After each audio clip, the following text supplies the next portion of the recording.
السلام علیکم ناظرین، امید ہے آپ سب خیریت سے ہوں گے۔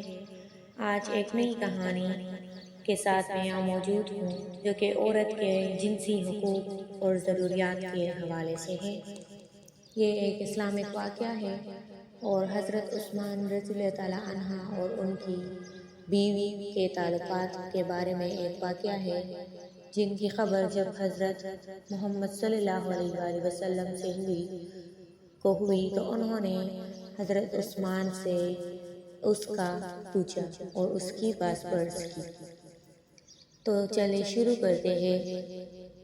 مسند احمد میں حضرت عثمان مظعون کی بیوی کا واقعہ درج ہے کہ وہ پہلے خوب بناؤ سنگار کرتی، لیکن بعد میں اس نے ایسا کرنا چھوڑ دیا۔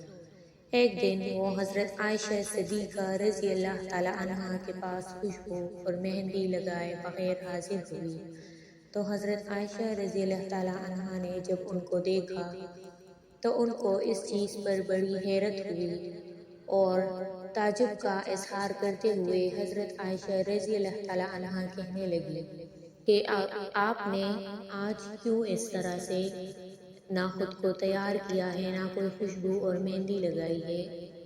تو وہ کہنے لگی، ام المومنین، عثمان کو دنیا اور عورتوں سے کوئی سروکار نہیں۔ رسول کریم صلی اللہ علیہ وآلہ وسلم قدم رنجہ فرما ہوئے تو حضرت عائشہ رضی اللہ تعالیٰ عنہا نے اس کے حالات آپ صلی اللہ علیہ وآلہ وسلم کے گوش گزار کیے۔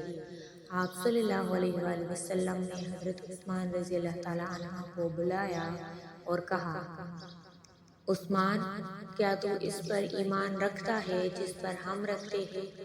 عثمان نے کہا، جی ہاں۔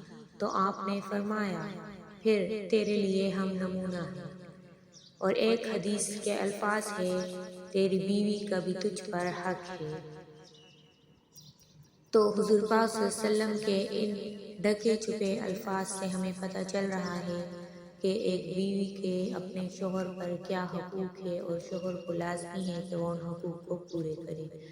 امام ابن بطال رحمۃ اللہ علیہ کہتے ہیں، خاوند کو عبادت میں اس قدر طاقت صرف نہیں کرنی چاہیے کہ بعد میں وہ اپنی بیوی کے حقوق مباشرت ادا کرنے سے قاصر آ جائے۔ تو یہ ایک واقعہ تھا آج کا۔ اگر آپ کو پسند آئے تو پلیز چینل کو سبسکرائب ضرور کیجیے گا۔ اللہ حافظ، خوش رہیں، آباد رہیں۔ ملتے ہیں کسی اور ویڈیو کے ساتھ۔